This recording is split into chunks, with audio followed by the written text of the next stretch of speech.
హత్య చేయాలి అనే అప్రోచ్ అసలు మిమ్మల్ని సంప్రదించింది ఎవరు ముందుగా? సార్ నన్ను సంప్రదించిన వ్యక్తి ఎర్రగంగిరెడ్డి.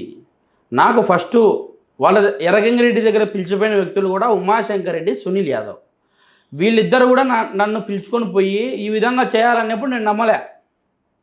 నేను ఎందుకు చేయాలా, నాకు ఏం పని అయినా స్వామి, మీరు ఇంత పెద్ద వ్యక్తిని చేయాలంటున్నారు, మీరు చెప్పేది ఫేక్, మీ వెనకాల ఎవరుండారో నేను కనుక్కోవాలని చెప్పిన.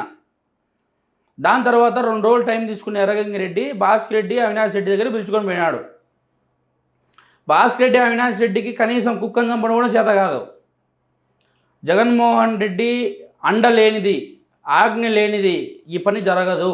100% ఇది జగన్మోహన్ రెడ్డి ఈ రోజున ఖచ్చితంగా కూడా చెప్తా ఉన్నా. జగన్మోహన్ రెడ్డి ఈ రోజున ఏదైతే చెప్తా ఉన్నాడో, ప్రొద్దుటూరులో సభ పెట్టి, సిద్ధం సభ పెట్టి, ఒక హంతకుణ్ణి మీరు బయట చెప్తారో నిస్సిగ్గుగా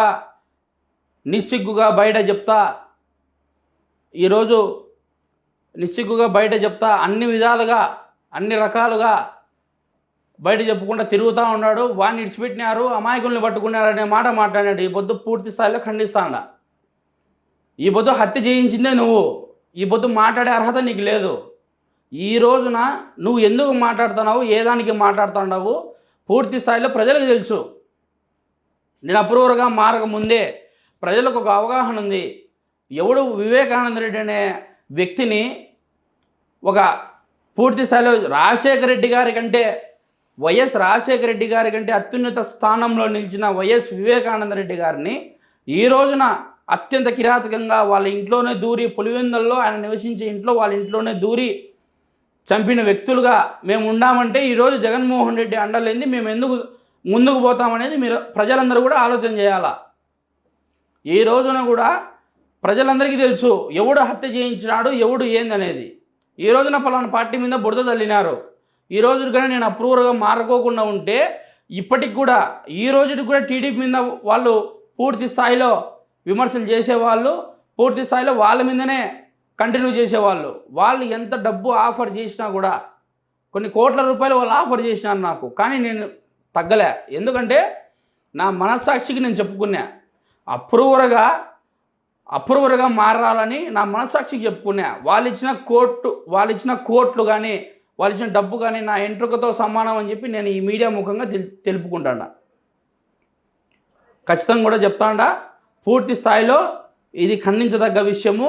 జగన్మోహన్ రెడ్డి కూడా ఆ విధంగా ప్రొద్దుటూరులో మాట్లాడకూడని విషయాలు కూడా మాట్లాడి ప్రజలను ఆలోచింపజేసే విధంగా చేసినాడు. అంటే నువ్వే చంపి, నువ్వే చేసి, నువ్వే అన్ని రకాలుగా చేసి ఈ పొద్దున ప్రజలను ఇబ్బందులకు గురి చేసి, ప్రజలను మానసికంగా హింసించి, ప్రజలను వ్యక్తిగతంగా, అంటే వాళ్ళ పనులు ఏమున్నా కూడా ఒక సామాన్యుడు బతకలేని పరిస్థితి సార్ ఈ పొద్దు ఆంధ్రప్రదేశ్లో. ఇప్పుడు ఒక సామాన్యుడు బతకలేని తుగ్లక్ రాజ్యంగా మారింది ఆంధ్రప్రదేశ్. ఇప్పుడు ఎందుకు మారిందంటే జగన్మోహన్ రెడ్డి అధికారంలోకి వచ్చిన తర్వాతనే మారింది, అంతకుముందు లేదే. సరే, మనం కొంచెం వెనక్కి వెళ్దాం. సరే సార్, ఈ ఏదైతే ఎర్రగంగిరెడ్డి ఓకే మిమ్మల్ని అవినాష్ రెడ్డి ఇంటికి తీసుకెళ్లారో ఆ సమయంలో ఎవరెవరు ఉన్నారు? ఆ సమయంలో నన్ను ఎర్రగంగిరెడ్డి అనే వ్యక్తి నన్ను భాస్కర్ రెడ్డి ఇంటికి తీసుకెళ్ళినప్పుడు వైఎస్ భాస్కర్ రెడ్డి ఉన్నాడు, వైఎస్ అవినాష్ రెడ్డి ఉన్నాడు, శివశంకర్ రెడ్డి అనే వ్యక్తి ఉన్నాడు. వీళ్ళు భాస్కర్ రెడ్డి, అవినాష్ రెడ్డి ఆ సమయంలో మీతో ఏం మాట్లాడారు? నాతో ఏం మాట్లాడారంటే, మేము చెప్పిన పని నువ్వు చేయాలా దస్తగిరి, నేను ఎర్రగంగిరెడ్డి చెప్పినాడు కదా అదే విధంగా నువ్వు నడుచుకో అన్నారు. చూడనన్నా, మీరు చెప్పే విధంగా నేను చేయను, నాకైతే నమ్మకం లేదని చెప్పి బయటకు వచ్చిన. అంటే ఇది నమ్మకం లేదంటే వీళ్ళు ఈ పని చేయలేరు. వాస్తవం, అది 100% వాస్తవం. పులివెందుల్లో ప్రతి ఒక్కరిని, పిల్లవాడి దగ్గర నుంచి పెద్దవాడి వరకు అడిగినా కూడా ప్రతి ఒక్కడు చెప్తాడు, జగన్మోహన్ రెడ్డి ఆజ్ఞ లేనిది కనీసం కుక్కను కూడా చంపే అర్హత వైఎస్ భాస్కర్ రెడ్డికి కానీ అవినాష్ రెడ్డికి కానీ లేదు. ఇది 100%. ఇంకొక విషయం కూడా, వైఎస్ భారతి సూచనలు లేనిది వైఎస్ జగన్మోహన్ రెడ్డి చేయడు, ఇది వాస్తవం. ఈ విషయంలో వైఎస్ భారతి కానీ వైఎస్ జగన్మోహన్ రెడ్డితో కానీ మీరు మాట్లాడారా?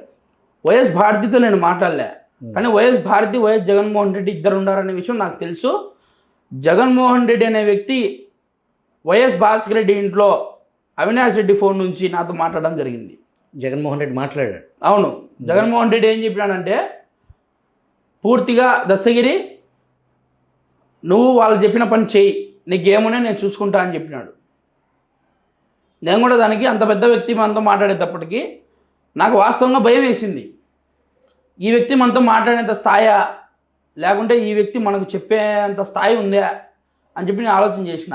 కానీ వీళ్ళ మనసులో కుట్రలు అనేది నాకు తెలియదు, చంపాలా క్లియర్గా ఇచ్చేయాలనేది నాకు తెలియదు. కానీ జగన్మోహన్ రెడ్డి భారతి ఆజ్ఞ లేనిది వాళ్ళు కుక్కను కూడా చంపలేరు. ఆ విధంగా చేసినారంటే దానికి కారణం జగన్మోహన్ రెడ్డి వైఎస్ భారతినే.